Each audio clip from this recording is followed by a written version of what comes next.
Welcome to the Underline This podcast, the podcast where we unpack the big ideas hiding in the margins, because the best parts, they're between the lines.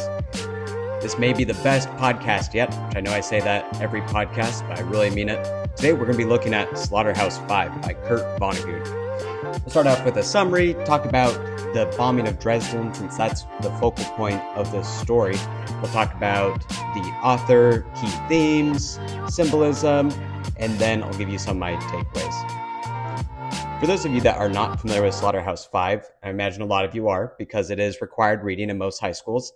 Slaughterhouse-Five was released in 1969, and it follows Billy Pilgrim, who's an optometrist who becomes, quote, unstuck in time. And he experiences his life out of order, which I'll explain that here in a little bit more.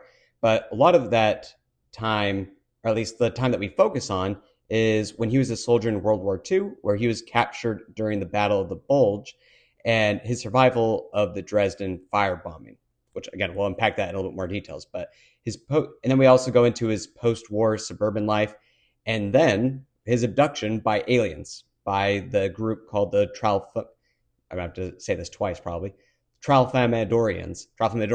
There we go. And the novel blends science fiction, satire, and a little bit of autobiography, showing war's absurdity and inevitability. And a recurring refrain is "so it goes" whenever there's a mention of death or destruction. So anytime that there's a death in the book or some form of destruction, it always is followed up with the sentence, "so it goes." So that's a high-level summary of the book. Now let's talk about Kurt Vonnegut. So Kurt Vonnegut was born in 1922 and passed away in 2007.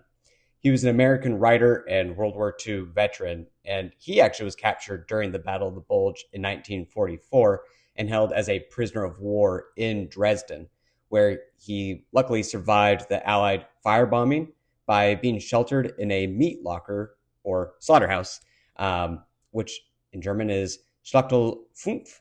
And his motivation for writing this book was really his attempt to try and digest and process and communicate the trauma of experiencing the firebombing of Dresden, which killed an estimated around 25,000 people in one night. And Vonnegut really struggled for decades to write about his experience without turning it into some glorified war literature, which is the opposite of what he wanted to do. So in this case, he used satire, sci-fi, and nonlinear storytelling to convey the chaos and really just the absurdity and senselessness of war. Let's talk about the bombing of Dresden, which is the significant event and really the focal point of Kurt Vonnegut's Slaughterhouse-Five. So there was a series of Allied air raids on the German city, Dresden, during World War II, which lasted from February 13th to the 15th, 1945, so months prior to the end of World War II. And I'll give some historical context as well as timeline to its significance and really try and narrow the scope to the relevance of the novel and Vonnegut's critique of war. So to give you some historical context, first, this was World War II endgame. So by early 1945, Germany was losing the war. The Allies were advancing and the Nazi regime was collapsing. Dresden, a historical and economic center for Eastern Germany, had really been spared from the violence and major bombings due to its limited strategic importance. So what does that mean? That means that there really wasn't a military strategy for going after Dresden other than just, well, actually, I'll pause right there. It didn't have any, it wasn't necessarily a wartime city that was producing weapons or anything of that nature. And so kind of one of the critiques of that event was the strategic rationale. So the Allies, really the British and the American Air Forces, targeted Dresden really to try and disrupt German communication, transportation, and industry, and to support the advancing Soviet army that was invading from the east. However, the city's military significance has really been debated, as it wasn't a major industrial hub, and at that time was filled with civilians and refugees, because you had people that were running from the Soviet advance. So the moral controversy here is that the bombing was seen as one of the most controversial Allied actions during during World War II due to its scale, the high civilian death toll, and Dresden's cultural significance as being known as the Florence on the Elbe. And it was really known for its art, architecture, and history. Again, didn't really have any significant contributions to the war or to it being attacked. So let's talk about the scale of the bombing. So the raids involved the British Royal Air Force, or RAF, and the United States Air Force, so USAAF. With over 1,200 bombers, mostly Lancaster and B-17 aircraft, they flew from February 13th to the 14th at night, and the RAF conducted 2 waves of bombings, dropping high explosive bombs and incendiaries. Now, this created a massive firestorm where intense heat and winds consumed the city and fueled fires.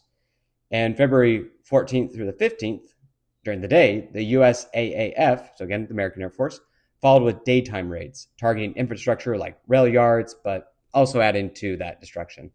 Now, the combination of explosives and incendiaries caused widespread devastation, ultimately wiping out the city center and historical landmarks like the Frankenkirche.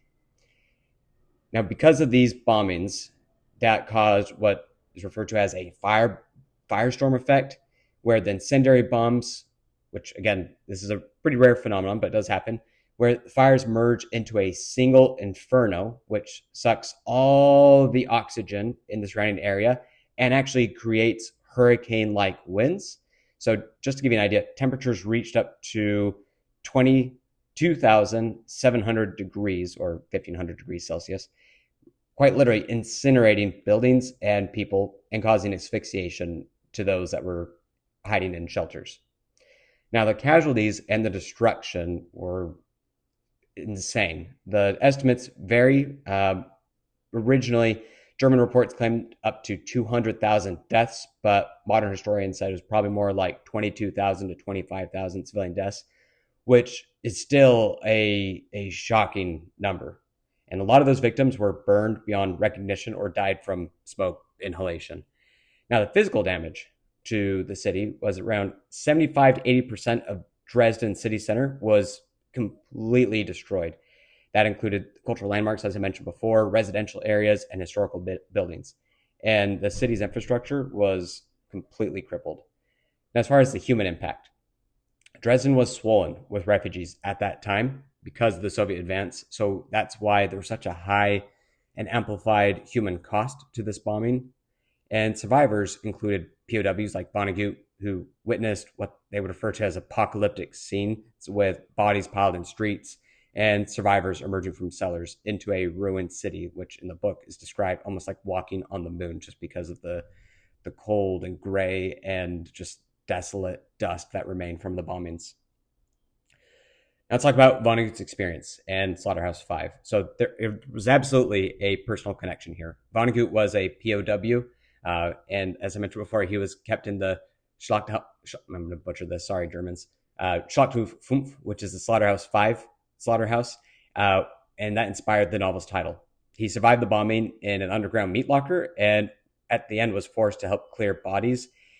And being forced to do that work really put him in a very intimate position to have to look at the destruction face to face and being a firsthand account. And those disturbing experiences shaped this anti-war view. Now, the narrative role in Slaughterhouse-Five, the bombing is the climactic event. This is the focus of the book, and it's depicted through Billy Pilgrim's eyes, who, in a lot of ways, that is Vonnegut, trying to communicate his experience and what he witnessed into a creative way to illustrate war's absurdity and indiscriminate cruelty. He emphasized the destruction of a culturally rich city for questionable strategic gain. So the phrase, "so it goes," as I mentioned before, it happens every time there's destruction or death, really is that representation of the aliens that are watching this from Billy Pilgrim's point of view. And this is really like a reflection of fatalistic Tralfamadorian views and Vonnegut's own struggle to try and process the trauma. So Vonnegut really highlights the moral ambiguity of the bombing in his critique on war, specifically this war, in that specific moment. And he questions its necessity and exposing the dehumanizing scale of destruction. And the execution of Edward Derby, character from the book, for selling a teapot amidst Dresden's ruins really underscores the absurdity of war's priorities. So let's talk about the aftermath and legacy. So the immediate aftermath of the bombing of Dresden. Dresden survivors faced starvation, displacement, and disease with their homes destroyed. The city's destruction became a propaganda tool for the Nazis, who exaggerated the death toll to vilify the Allies. But I want to emphasize that this still was an atrocity. And there's a lot of historical debate. Post-war, the bombing created debates about its morality and necessity. Again, this specific event. And critics argued it was a war crime due to the civilian toll and limited military value, while defenders claimed it hastened Germany's surrender. So modern scholarship leans toward viewing it as disproportionate. Now let's talk about the cultural impact. The bombing became a symbol of war's senselessness, influencing works like Slaughterhouse-Five, and Dresden's reconstruction included the Frauenkirche restoration in 2005, which symbolized resilience, but also serves as a reminder of the costs of total war. Now for Vonnegut's lens. In the novel, Vonnegut used the bombing to critique not just the event, but the broader machinery of war, which normalizes such atrocities.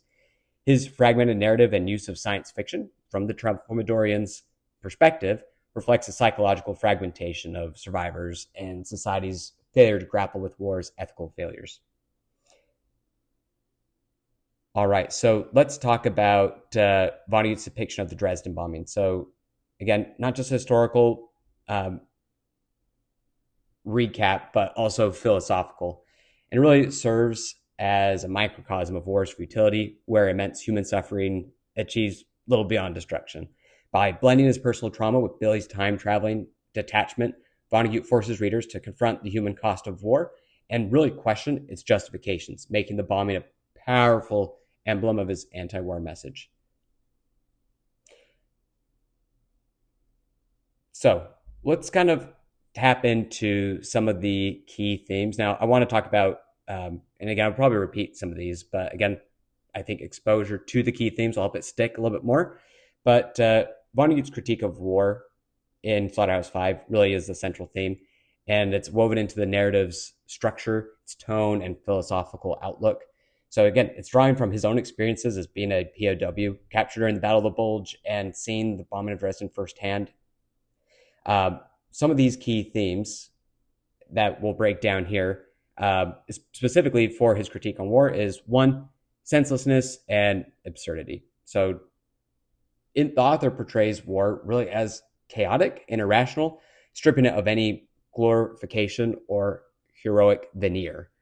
And the Dresden bombing, where Allied forces firebombed a culturally significant city with little strategic war value, resulted in killing tens of thousands of civilians, and that serves as the novel's emotional core. So Vonnegut underscores its senselessness by showing the randomness of destruction to civilians, POWs, and even German soldiers are caught in the same indiscriminate slaughter. And again, that phrase, "so it goes," is repeated after every death and highlights the absurdity of war. Next, dehumanization that comes from war. So war reduces individuals to really statistics. Billy Pilgrim's passive, almost detached experiences as a POW reflects how war strips away agency and humanity. And it's through characters like the hobo in the POW train who declares, "This ain't so bad," before dying, or the executed Edgar Derby, shot for selling a teapot amidst Dresden's ruins, illustrates really the arbitrary devaluation of human life. And Vonnegut's flat, ironic tone reinforces his dehumanization, refusing to sentimentalize suffering. All right, third, the Tralfamadorian lens as a critique. So what's interesting about this is that the Tralfamadorian philosophy views all moments as fixed and unchangeable, which amplifies Vonnegut's anti-war message. So by adopting this fatalistic perspective, Billy Pilgrim accepts war's horrors as inevitable and mirrors society's tendency to just kind of shrug off atrocities with resignation. And Vonnegut uses this to critique humanity's passive acceptance of war and suggests that such detachment enables further violence. And the Tralfamadorian advice to focus only on pleasant moments satirizes attempts to ignore war's grim reality. Next, we have satire on heroism. So Vonnegut mocks traditional war narratives that glorify heroism. Billy, who really is an unlikely protagonist, is weak, unprepared, and often ridiculous in his ill-fitting clothes and mental fragility. But characters like Roland Weary, who's obsessed with wars, Machismo, are portrayed as delusional, dying ignominiously, and really subverts the idea of war as a stage for valor, showing it instead as a degrading force. Next, personal and universal scope. So Vonnegut blends his personal trauma as a Dresden survivor with a broader condemnation of war's universal toll. And the novel's fragmented structure jumps between time periods and realities. So that's something really interesting about the Tralfamadorian philosophy that's incorporated here, as well as the perspective and the writing style, which is that this book kind of reads like a fever dream, but you begin to get a flow and it makes sense. I also think that it was kind of daring on Vonnegut's side to try and create his own style here for storytelling.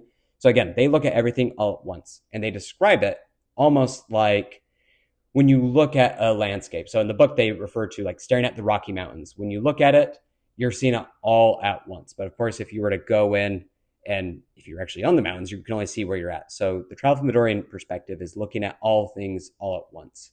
And that's what the book does here. So again, when I say it kind of reads like a fever dream, it's where you're bouncing around from Billy Pilgrim's experiences in the war, what's going on in that moment, to all of a sudden he's an optometrist again, treating patients. And so that's why it's a little trippy, but it does have a good flow and it's not distracting. I think it actually was pulled off very well by Vonnegut.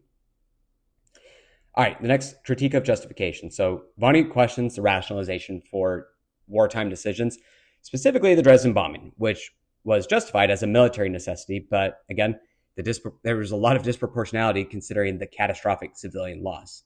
So by focusing on human cost, such as burned bodies, ruined cities, and traumatized survivors, he challenges the moral calculus of wartime decisions.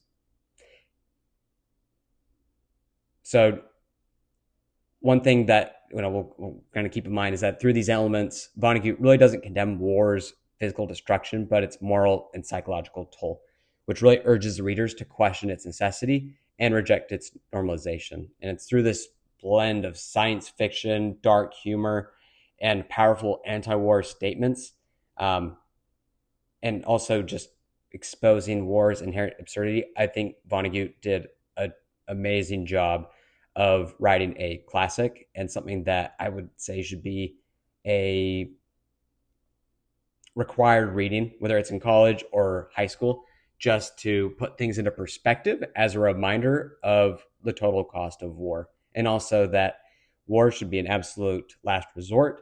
And if it is something that is on the table, it should be done with surgical precision.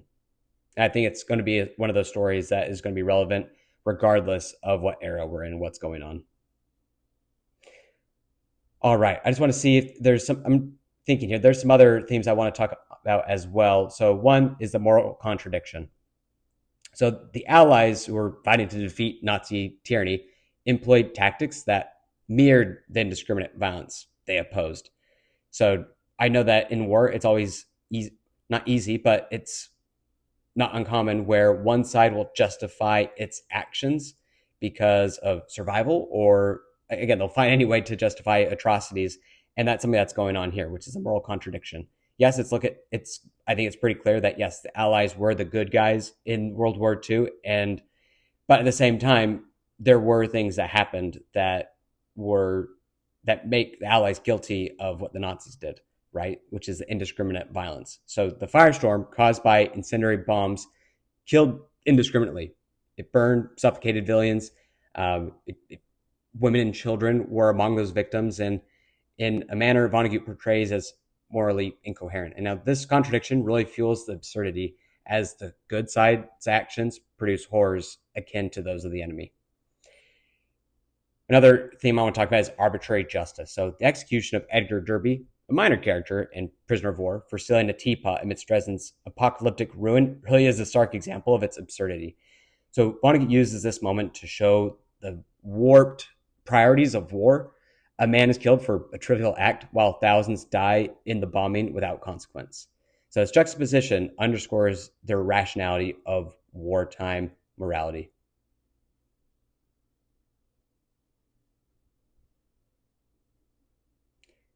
All right.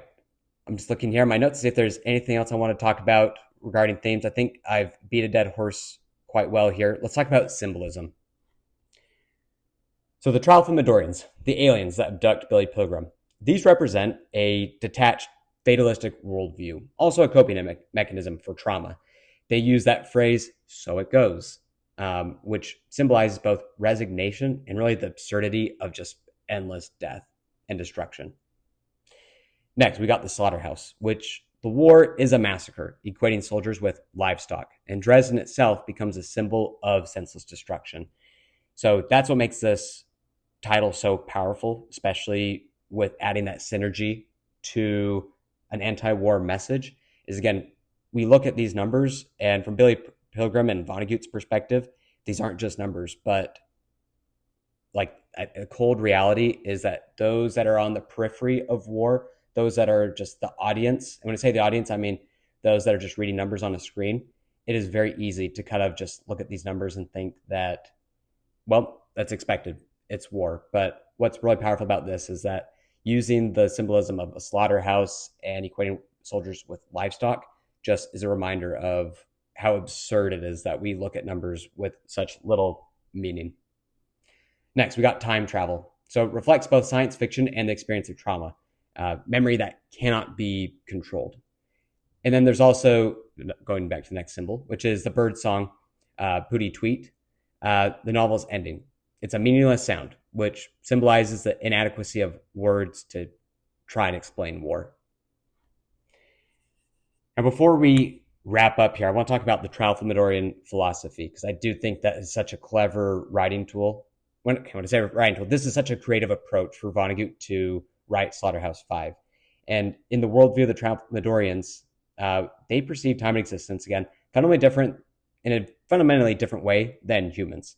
So here are kind of some of those key elements here, because again, I think this was very creative. First is that nonlinear perception of time. So they see all moments, past, present, and future, simultaneously, like a static landscape. So I mentioned earlier that they use the Rocky Mountains as an example where like the way that they view time is almost like looking at a stretch of the Rocky Mountains where every moment is fixed and always exists. This contrasts with the human perception of time as a linear progression. Next, there's also the tie-in with fatalism and acceptance, because all moments are predetermined and unchangeable. Now, the Tralfamadorians accept everything as it is. They don't mourn death or try to alter events, as they see them as permanent fixtures of reality. So this leads to their mantra, so it goes. Now, another absurd perspective from the Tralfamadorians is to focus on the positive. So the Tralfamadorians advise focusing on life's pleasant moments, ignoring the painful ones, since all moments coexist internally. They believe you can visit joyful times at will, which contrasts with human tendencies to dwell on tragedy. Next, free will as illusion. They really do reject the human concept of free will, viewing it as a uniquely human delusion. So since every event is fixed, choice is relevant, and life unfolds as it must. Last, perspective on death. So to them, death is not an end, but merely just one moment among many. And this diminishes its emotional weight for Tralfamadorians because, unlike humans, who see it as a singular final event. All right, let's talk about some interesting facts here with the book. So Vonnegut himself was in Slaughterhouse-Five in Dresden, the same place that Billy survived. So a lot of what was written was really almost autobiographical. And the novel was one of the most frequently banned books in the United States because of its language, sexual content, and anti-war stance, which I think the anti-war stance is shocking. And despite the satire, Vonnegut said it was his most honest attempt at writing about Dresden. And the book really became a counterculture classic during the Vietnam War, which resonated with a lot of anti-war movements. And its mix of sci-fi and autobiography influenced modern genres like postmodern literature and even pop culture. It's like that time loop stories, very similar to like Groundhog Day, owe a lot of debt to it. All right, so let's talk about my takeaways before we wrap up. My first takeaway after reading this, and I know this is going to sound cliche, but again, it's just a constant reminder, is that war is hell.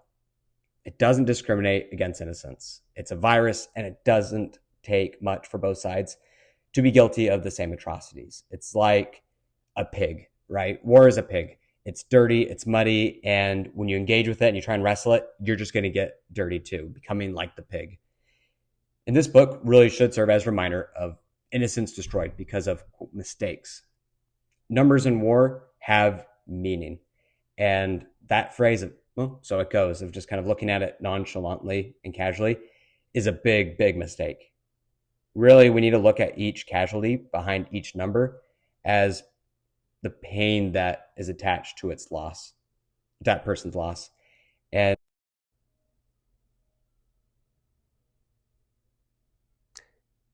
all right, now 2 quotes in conclusion.